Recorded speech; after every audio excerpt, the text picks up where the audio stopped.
So we're going to get started. Welcome, everyone. Thank you for joining the monthly CBMA network membership call. Really excited. We have a fantastic lineup this week. My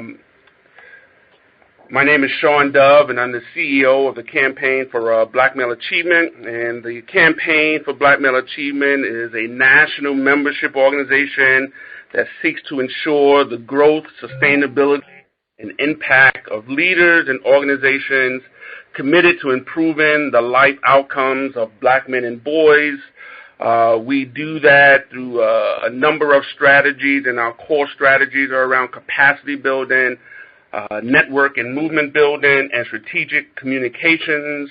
Our rallying cry is that the cavalry is not coming to save the day in black communities, that we on this call and all the local leaders and hometown heroes in communities across the nation are the iconic leaders that we have been waiting for. And we are just really excited about this week's call. We have a featured speaker this week, Mr. Ta-Nehisi, and we're going to have a conversation with him in just a second. And really just wanted to say that the campaign is really about building community, and that our point of departure lens is certainly improving the life outcomes of black men and boys. But we really see this as a community-building strategy that is inclusive of everyone in the community. As many of you on the call may know, the campaign recently spun off into an independent entity from the Open Society Foundations so that we can ensure that this work sustains over the generation of work that needs to happen. So, Ta-Nehisi, welcome. Thank you for joining us.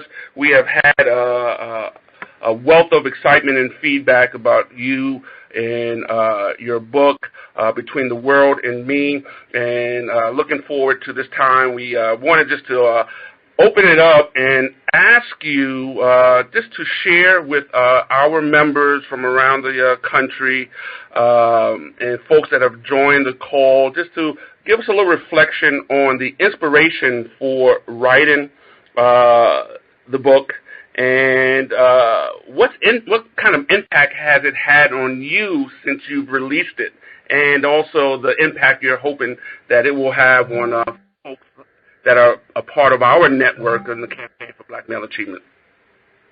Well, I wrote Between the World and Me because I originally wrote a cover story for The Atlantic, a magazine entitled The Case for Reparations.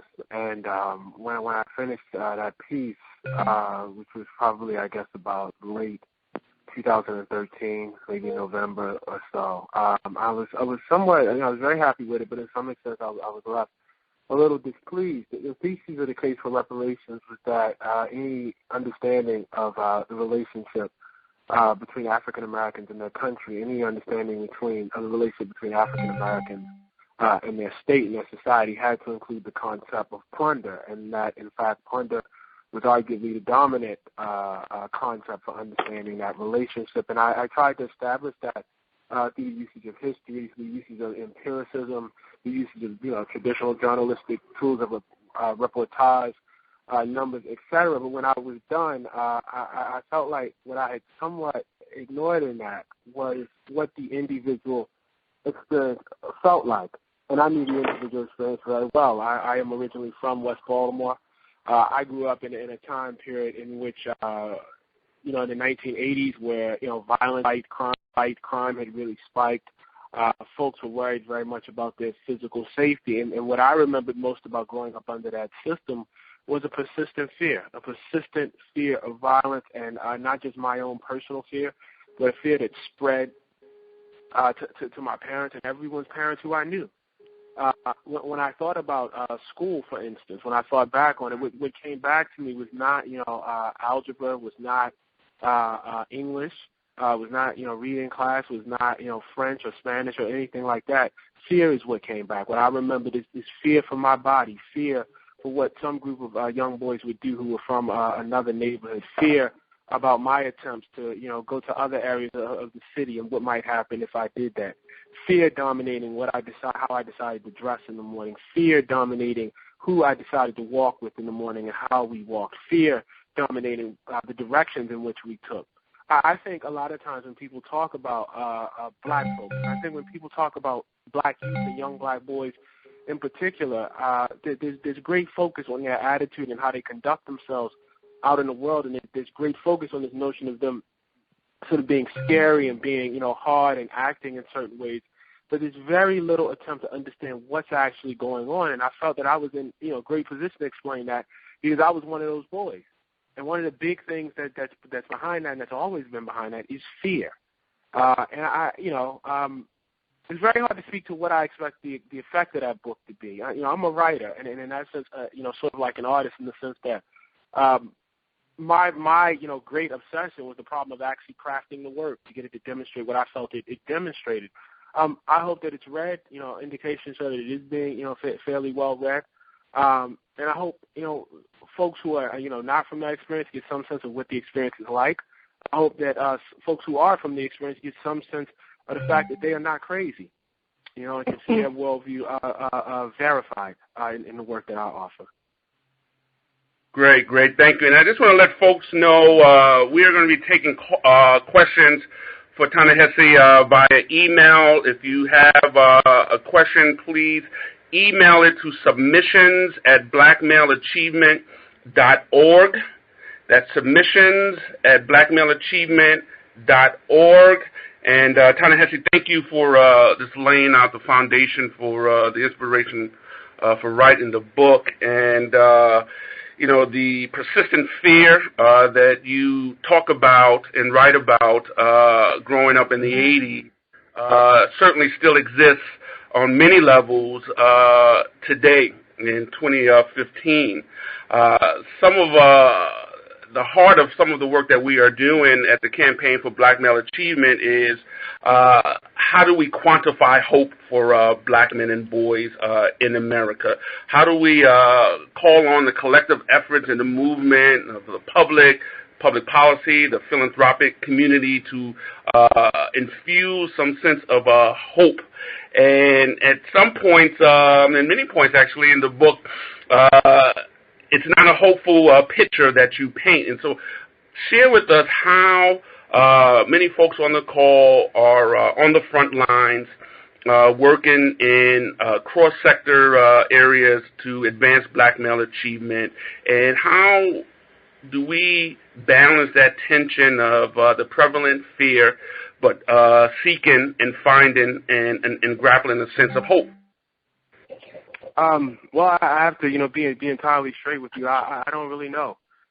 I actually don't know. I mean, there's two questions here. The one is, the question for the individual black boy who you have to talk to and you have to deal with on a daily basis, as you guys are. And then the broader question of where we are as a country. In terms of individual black folks, in terms of individual black boys, I just did my book. It launched down in Baltimore. And beforehand, I had, just a second to talk to some young high school students. And I have to tell you, I was at a loss for answers. When they asked me questions, for instance, how did you, they effectively what they were saying was, how did you survive the streets? I mean, that was really, what most of the questions boiled down to. And you have to understand, like, I wasn't a hustler or any sort of thug or anything like that. But, as I'm sure you guys well know, none of that saves you from having to interact with the streets. It is not as if, the streets only deal with gang members or something like that. It's not even as if all gang members are, the stereotype that we, sort of picture when we think of gang members. I have to tell you, I was at a loss for advice. The one thing I would say, and, please bear with me on this because I don't know how well this is going to go off, but I think it's really, really important. And sometimes, when we're deeply, deeply concerned about young black boys, and I experienced this personally, we forget that we are dealing with children.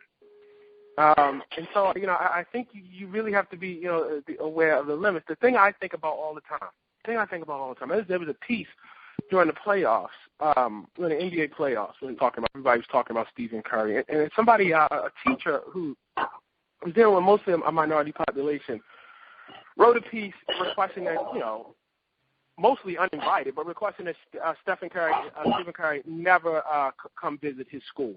And the reason why was because he was idolized among, the young boys at that school, and that none of them really had any sort of opportunity to become a pro basketball player. Now, as a math problem, I understand that.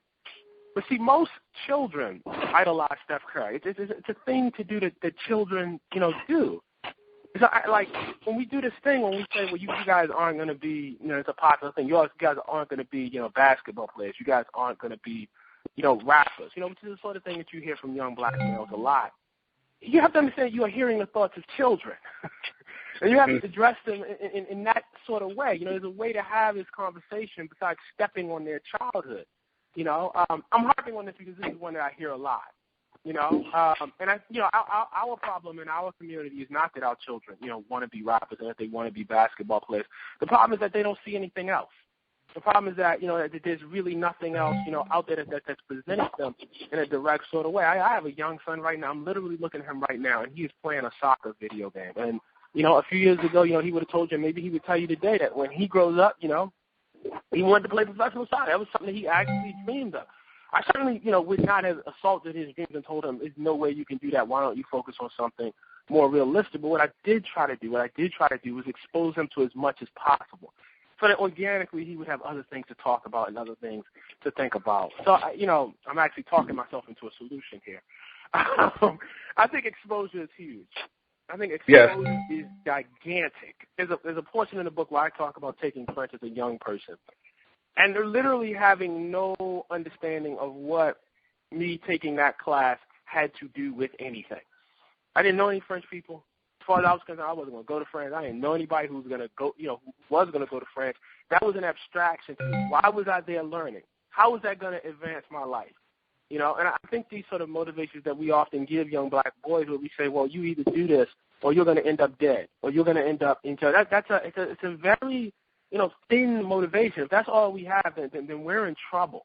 So I think one of the big things is making sure folks understand what education can actually offer their lives beyond, saving them from, what is effectively death. Thank you. And so we're going to open it up for questions that are coming in from the membership. And just wanted to let you know that the first 100 RSVPs to this call are receiving a complimentary copy of your book, and so it will be sent to those folks in the next couple of weeks. And wanted just to ask before we open it up, and did you have a vision or a picture on how Between the World and Me can be used in school, community centers, and living rooms across the country? I did, and that's mostly because the process of actually creating the thing is so daunting and so difficult. I around this time last year, I was scared that there would be no book. That was what I was afraid of.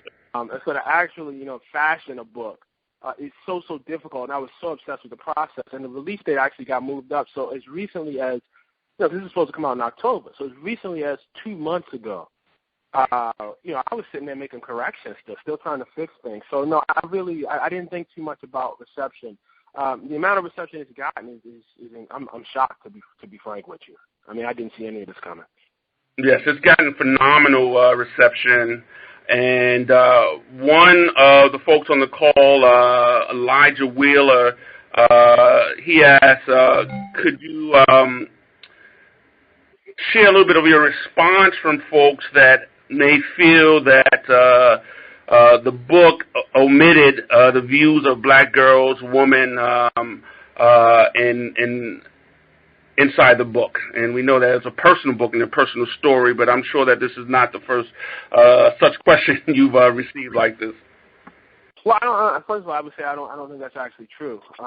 The last portion of the chapter, just to talk about one part of it, is an interview with Mabel Jones, who is the mother of my friend Prince Jones, who was murdered by the Prince George's County police. Yep. The book does not just view her as a murder victim. There's a fairly long section that details her life and her struggles before she ever became a mother. There's a section, a small section, but an important section at the beginning of the book when I talk about fear and I talk about my mother in a situation in which she opened the door and let one of her sister's boyfriends into the house, and how my grandmother, essentially beat the hell out of my mother, basically, to let her know about this fear of losing your body via rape. So I don't think that holds up. There's a portion of the book when I talk about when I instruct my son to imagine slavery, and I try to imagine slavery not through the eyes of an enslaved black man, but through the eyes of an enslaved black woman. Having said all that, it's an 150-page book. Ultimately, yep. The text of it. It's in 150 pages. It's a very, very short book. It's a book intended for somebody to sit down and read. It is not a compilation of the black experience. It can't be that. It really, really can't be that. It's a small book. There should be more books. And so, I think it's a bit unfair to put, the weight of the entirety of the black experience, on it. Somebody could also read this book and very fairly say, well, you really omitted the views of LGBT black folks. You really, frankly, omitted the views of really, really poor black folks, because my parents, that wasn't the experience I was really raised in.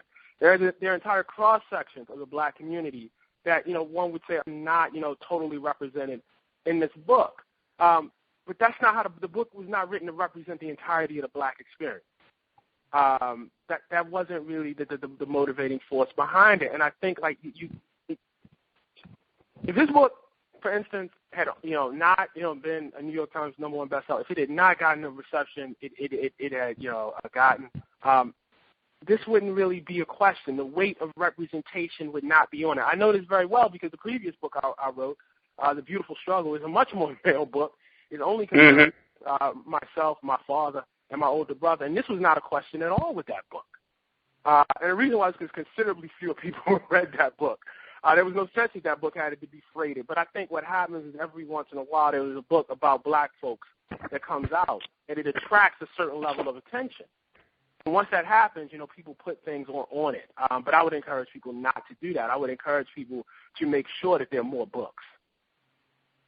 Great. Thank you. And for folks that have just joined, if you have a question, please email it to submissions@blackmaleachievement.org. And we have a question from Robert Meyer, who is the president of Ventress Learning in Wisconsin. And he recently heard you speak at the University of Wisconsin and enjoyed the presentation. His specific question, why hasn't culturally and linguistically responsive teaching practices in schools been part of the Black Male Achievement discussion, which I will jump in and say that it has, but I wanted just to get your feedback on that topic right there, Ta-Nehisi.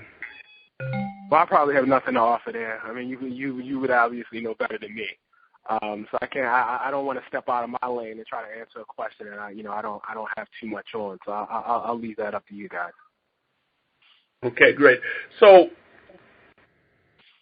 share some of Toni Morrison has, and we're looking for some more of the questions.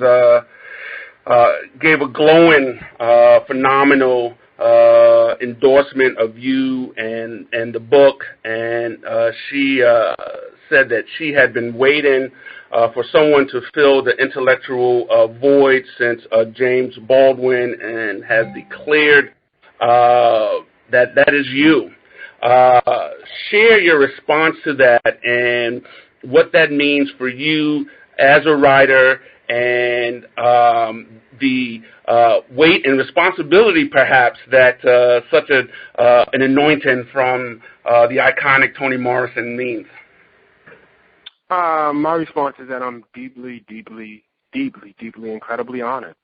Toni Morrison is our greatest living writer, and so for her to, and we sought her blessing. We sent the book to her, and there was really, only one person that we wanted to have anything to say about this book, and that was her. I'm just incredibly honored, and feel charged, but I don't feel charged in any way that I didn't feel charged before. I've been writing now for almost 20 years. For most of my time writing, I've enjoyed very, very little prominence. I'm not complaining about that. It actually is a very, very good thing, because it means that my identity was forged. My mission and my sense of why I was here was forged a long time ago.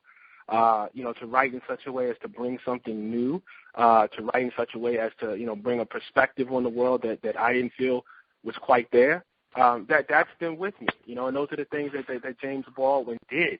And so, I don't feel too much weight from it. I do feel incredible honor, but I don't feel any more weight than I felt, before that endorsement came down. Excellent. So we have a question here from Campbell Glenn, and she says, can't wait to read the book. In your opinion, what are the highest impact actions for white allies to take both in the short term, quick wins, and also in the long term? I don't know. And I'm sorry to disappoint you on that, but from the perspective of the writer, your job is to observe and to see. We are not activists. You guys, know more about moving people than we do. I can present the world as I see it. But after that, my powers and my expertise pretty much end. I don't know too much about the language to get people to move. I don't know too much about the politics of things. And I'm not saying politics in a derogatory way. I mean that in the best sense of the word. I mean, when one thinks about changing a political system and getting people to do X, Y, and Z and lobbying, the forces that need to be to do certain things. I'm not white, and so I don't have too much perspective on, what step I would take. The one thing I would say, and this has just been helpful for me, but this is only from the perspective of the writer, it is incredibly important to know. The mere act of knowing is in fact an act itself. If one feels moved by the things I'm talking about in this book, then one should, go back and research those folks who taught me to write this way, quite frankly. Read a James Baldwin. Go read, a James McPherson on the Civil War. Research the kind of, information. I think it's critically important to be educated about one's country. And I don't think it's one be an ally. Ally is not the word that I would use, because ally implies that the struggle is somehow different, that one is on the sidelines, that one is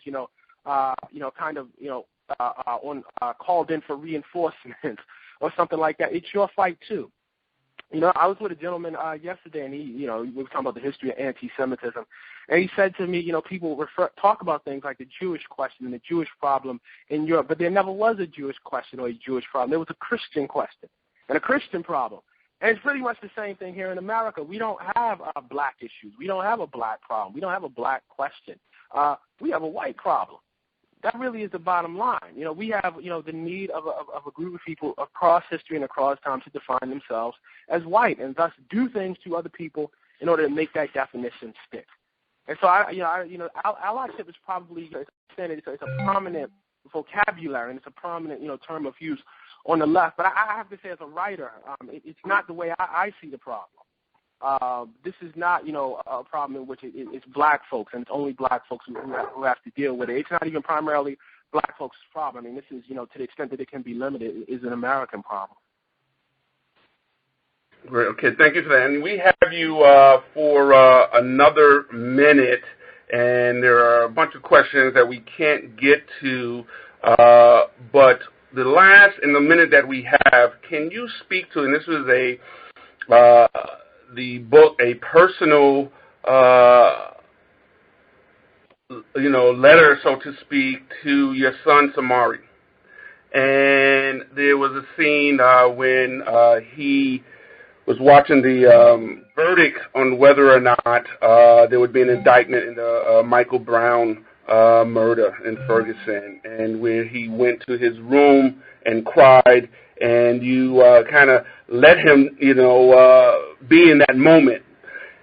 Talk a little bit about your hope for him, his response to the book, and for the Somalis across the country and communities across the country, your hope for them in this book. Well, my hope is that he'll understand the world that he's living in. My hope is that he will be armed. Better, he go through this right now and 17, 18 and dealing with a police officer and figuring it out, then better he deal with this now than me walking out on the streets of Harlem where we live and figure it out, when confronted by some folks then. My hope beyond that is that he will struggle. That as I say in the book, that's really all I have for him, because that was all that was given to me, was the struggle. My hope is that, he struggles for a day that certainly exists beyond my lifetime, beyond his lifetime, and possibly beyond his children and grandchildren's lifetime, when we don't have to have conversations like this. My hope is that he continues to fight, and that he continues to fight whether victory is assured in his lifetime or not. My hope is that he continues to fight even if he comes to believe that victory is not.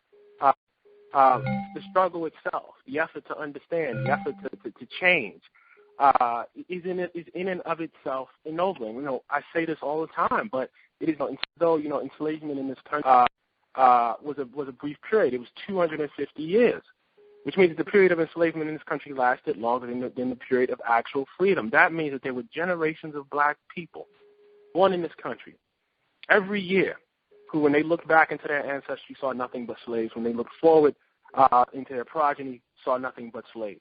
And yet they struggled. Slavery did not begin in 1619 and immediately proceed to Harriet Tubman and Frederick Douglass. It's a long interim period of people struggling. The civil rights movement began way before the arrival of Dr. Martin Luther King. It's the continuance of a long struggle. And a lot of those people did not get to see victory, and a lot of those people lived in times that are much darker than these. And so I think, what I have for young folks is the struggle. And that's really all I have. Well, Ta-Nehisi, I want to thank you for sharing a part of your day and time, and most of all, just sharing your thought leadership and personal story through the recently released Between the World and Me. We will ensure that the Campaign for Black Male Achievement, stay connected with you in your work, and we're excited that we're to get your book of many of our members. And thank you so much for joining us. Thank you. Thank you guys for the good work you do. Wishing you the best. All right. Thank you. Bye-bye. And thank you. We are going to turn this call over to Janet Dickinson, who is the Senior Consultant for Strategic Communications here at the campaign, who is going to our new member spotlight section. Janet, are you ready for that? I sure am. Can you hear me? Can hear you. All right. Thank you, Sean, and good afternoon, everyone. Thank you again for joining us, and we'd like to continue this great discussion by now turning to CBMA member Christina Lewis-Halpern, who will talk about building an empowered community of young black men through technology, entrepreneurship, and a growth mindset. Christina is the founder and CEO of All-Star Code, which is a nonprofit initiative that prepares qualified young men for full-time employment in the technology industry by providing mentorship, industry exposure, and intensive training in computer science. All-Star Code is dedicated to closing the opportunity gap between young men of color and the tech industry. So, Christina, hopefully you're there. We look forward to hearing you talk about why you launched All-Star Code, and in particular, what All-Star Code does and the impact you're seeking to have in the Black Male Achievement Movement. So, take it away. Great. Thank you, everyone. Thank you, Janet. Thank you, Sean, for having me on this call. Hello to everyone. Really excited to be a new member of the Black Male Achievement. Sean, I want to co-sign what you said. There is, the world is not providing the opportunities that our boys need, real opportunities. And you asked me why I launched All-Star Code. It's a personal passion for me. I have been, throughout my life, dedicated to causes that help the community, the Black community, and other historically oppressed communities. And 3 years ago, several years ago, I became attuned to the opportunities in tech. And our story is about sharing the news. There is good news out there, and that is there are opportunities in the tech space, in the computing space, and in the entrepreneurial realm. And it's not easy, and it's not that there aren't challenges. But what All Star Code does is share that there is a different world out there, a world that is non-hierarchical, a world that does reward passion. And again, there are barriers in that world, but part of what we're doing is closing the racial gap in tech and creating economic opportunity in the Black community to help solve these problems. Personally, my story, I was born and raised in New York City, but I come from a lot of different places and bring to this a real cultural anthropologist mindset. So my mother was born in a tiny fishing village in the Philippines. She came to New York in the 1960s on a sabbatical, actually, but there she met my father. My father was born in 1942 in segregated Baltimore. His name was Reginald F. Lewis. He may be familiar to many on this call. He, from Baltimore, went to Virginia. Hello? Yeah, we're listening. We can hear you. Okay. My father, Reginald F. Lewis, like Ta-Nehisi from Baltimore, is most well known as the CEO and chairman of TLC Beatrice. He was the owner of the largest Black-owned company in the United States. He was the first African American on the Forbes 400 list. He wrote. Unfortunately, he died in 1993. But his book, Why Should White Guys Have All the Fun, is his story. And over the years, we have met so many different entrepreneurs, particularly Black entrepreneurs, but others, Cubans, brown people, all others who can identify with having been born outside the halls of power, really far from the halls of power. And they share his story and celebrate his story because in his short life, in his 50 years, he broke through into the area of Wall Street finance, playing with the big boys, where you don't borrow $1 million, $10 million, you borrow $1 billion and access the financial pools of capital. And before he died, he named me to our family foundation, the Reginald F. Lewis Foundation, and I grew up.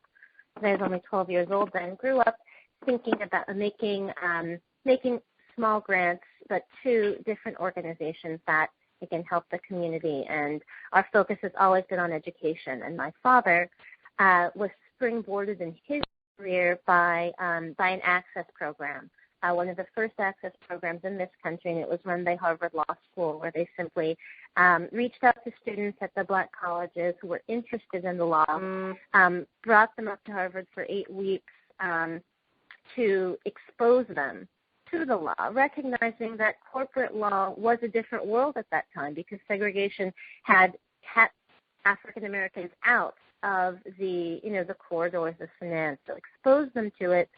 And then the idea was that if they did apply to law school, particularly to the northern white law schools that were just opening up, they would have some additional preparation.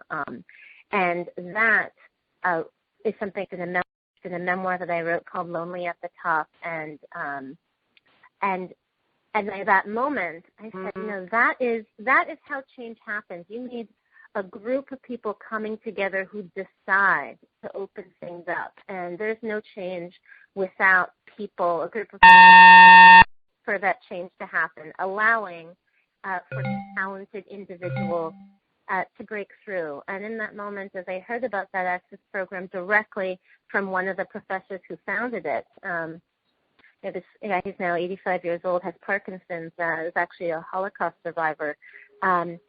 But I said, could that be needed today? Is there a new world, a new wave of opportunity that is available to, that is still closed off to the African American and, again, other historically oppressed communities? And I immediately thought of the tech world, because the tech world is a different world from corporate America. It is insidery, it is clubby. People are hired in network through their Facebook friend groups, LinkedIn groups. There are a network of conference muted. Go ahead, Christina. Okay.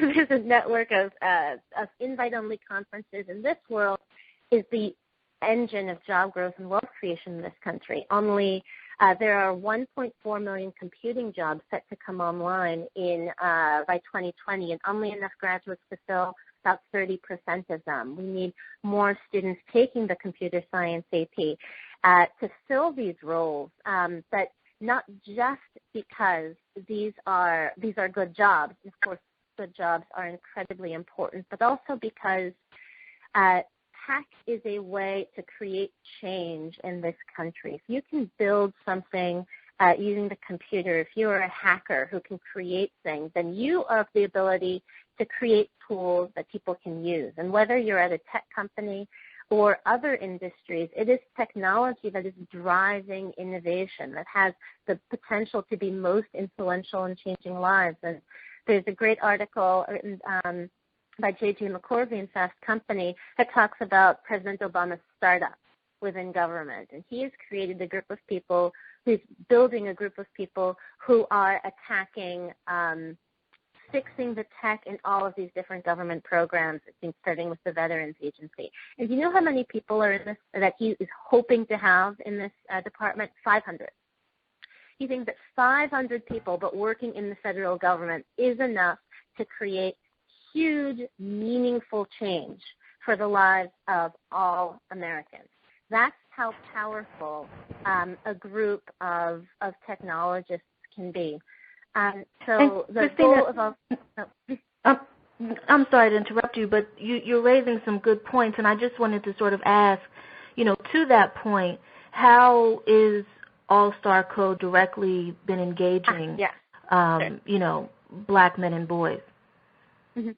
So considering all of these problems, how can we solve that? So what we do is we recruit Black and Latino boys of color and underrepresented boys of color and raise awareness about opportunities in tech industry to attract more students and then educate them. And we have a unique curriculum we run during a 6-week summer intensive that prepares them for the tech world in a holistic way. We provide our students with the skills, networks, and know-how to succeed in tech, and those are computer science abilities, soft skills like presentation, teamwork, and leadership.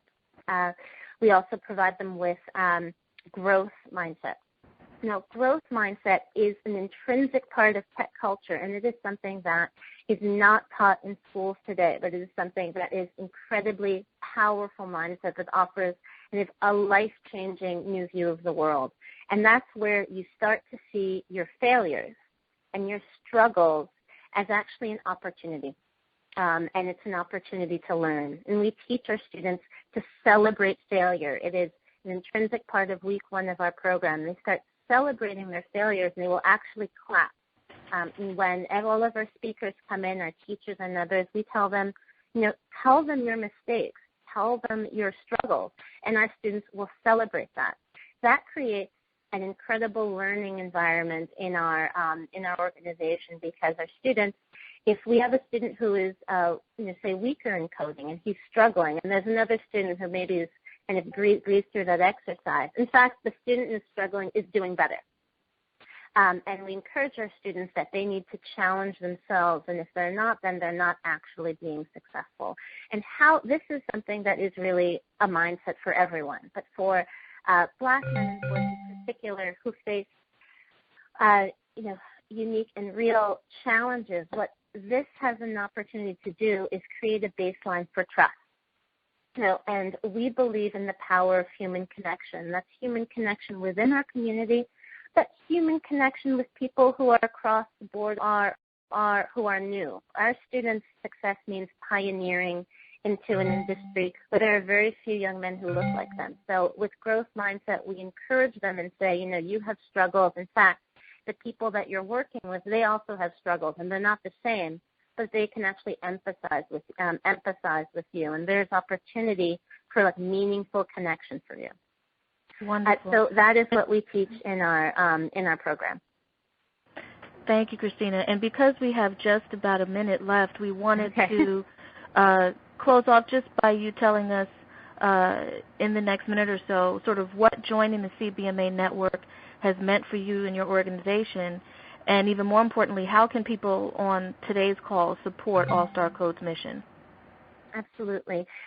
Well, we are very excited to be a part of this movement because overall we play a role in ensuring that our boys have meaningful opportunities. And what we want to share is raise awareness about the opportunities in tech and also in the particular way that our boys can be successful. It is and that is what we're hoping to partner to learn about and meet other organizations that are working with youth who could benefit from our program to see how we can support that and broaden our ecosystem of access. In particular, I'm looking forward to speaking more with Sean about what we can do to leverage this incredible community that you've created, but to share our curriculum and unique insights for especially Black men and boys. It's people too who wish to support our mission. And the first thing is just sign up for our mailing list. We are preparing, laying the groundwork now for bigger expansion. Our website is allstarcode.org. So sign up to stay informed. And the word.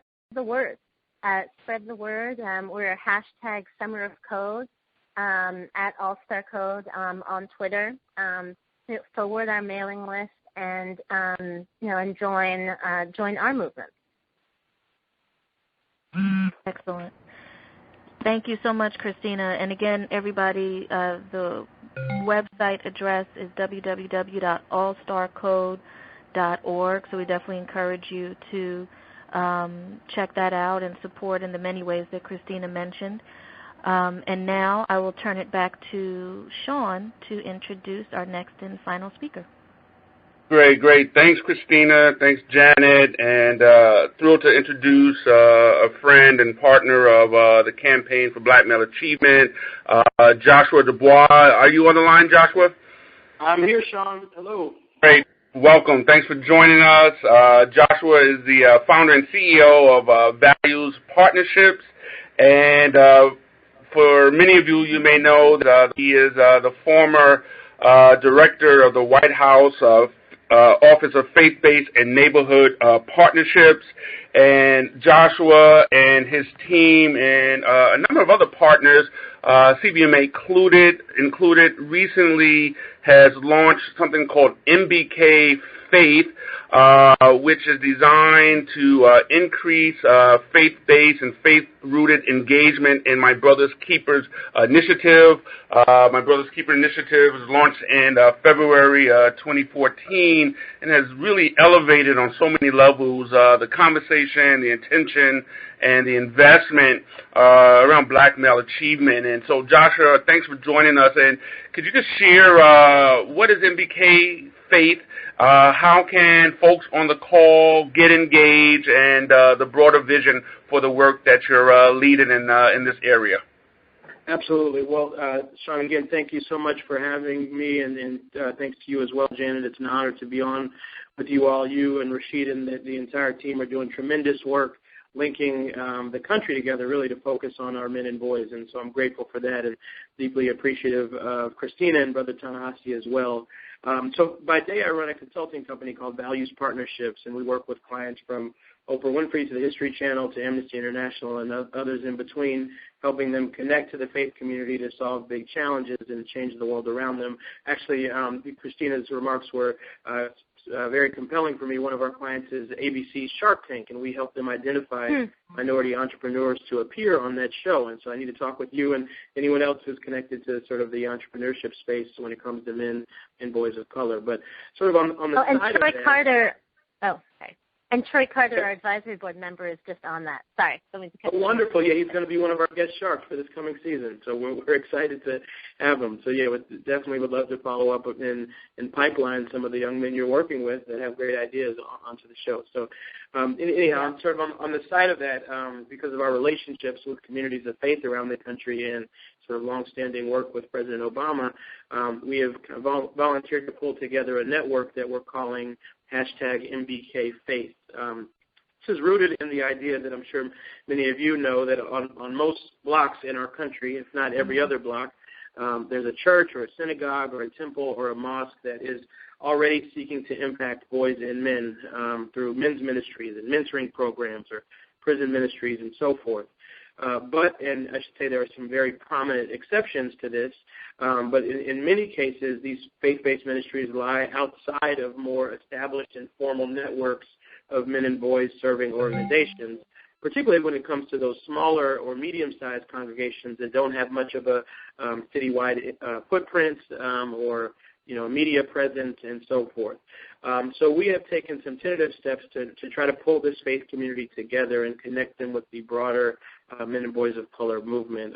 Values Partnerships work with a range of other partners to do a Father's Day 2015 Faith Community Toolkit, and grateful for the support of CBMA and National Latino Evangelical Coalition, Union Seminary, the Black Church Center for Justice and Equality, the Potter's House, and others.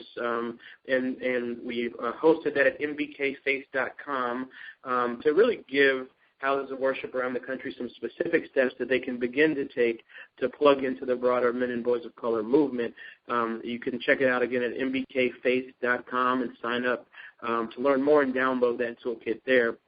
And then just this past Monday, we hosted a celebratory call as a follow-up to that toolkit distribution with hundreds of faith groups around the country, really, first and foremost, just seeking to honor their work in this space and listen to some of the leading models that are out there, including some folks in the CBMA network. We often sort of rush to next steps and where do we go from here without sort of looking back and realizing that for decades, and actually longer than that, centuries even, faith communities have already been working on these issues and doing it quite well. And so we just wanted a moment to recognize and celebrate that work and heard from some tremendous models on the call a couple days ago. So moving forward with this, and we're still sort of discerning where we go next, but there are a couple things that are becoming clear. First, with Brother Sean's encouragement, we will be formalizing a monthly MBK Faith call to reconnect as communities of faith interested in Men and Boys of Color issues and plot strategy together and discern next steps. Then we'll sort of seek to unite with one voice to link to the MBK Alliance, the foundation community, and certainly organizations like CBMA, sort of be a collective resource and possible partner in this work. One of the first steps is that Values Partnerships will be funding a survey of faith communities who are doing work on these issues to sort of get a better sense of what the landscape is and who's out there, and things will grow from there. So it's still very early.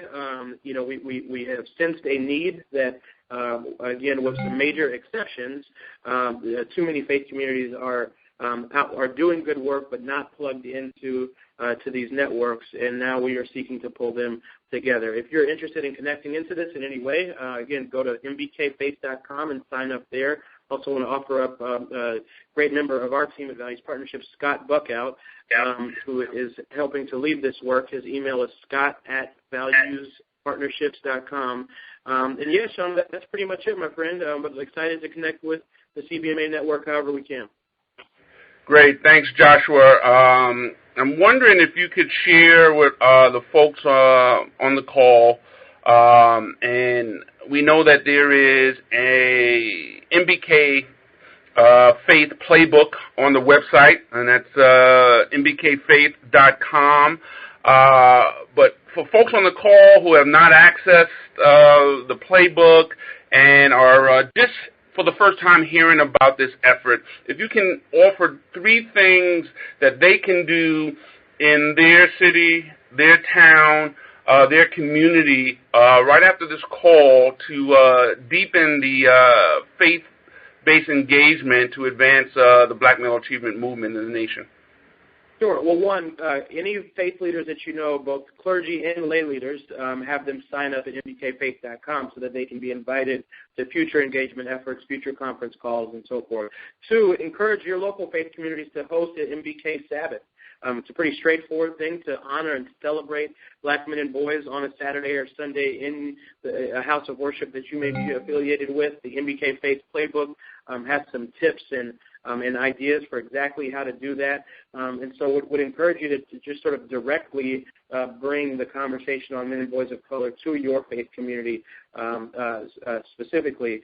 And third, kind of related to that is, reach out to, if you're not in the faith community yourself, reach out to local houses of worship and offer to host a panel pulling together the men and boys serving organizations in your community at either one local church or a coalition of local churches. Say, hey, we want to come and let you know who we are and who we serve, and we want to deepen our ties to you because you're already doing men's ministries and mentoring and so forth, and we're doing some of those same things. Why don't we partner and coalition together? So those are three things. One, most straightforward, Sean, is just go to mbkfaith.com so we can make sure we stay in touch. And two, think about hosting an MBK Sabbath if you're affiliated with a congregation yourself. And three, offer up to the houses of worship in your community that you're happy to come in on a Saturday afternoon or a Sunday after church. And explain to their congregation what your organization is about and who they serve. Not all these places need something from you. In fact, maybe they want to give something to you and be a part of the conversation on sustainability and infrastructure that I'm sure is ongoing. Lots of churches have the types of resources, both sometimes financial, but other times just the human capital that could be helpful to the organizations in this network. So those are a few ideas, Sean. Great. Thanks, Joshua, for joining us. Also wanted to thank you, Christina, for sharing the work and the vision of all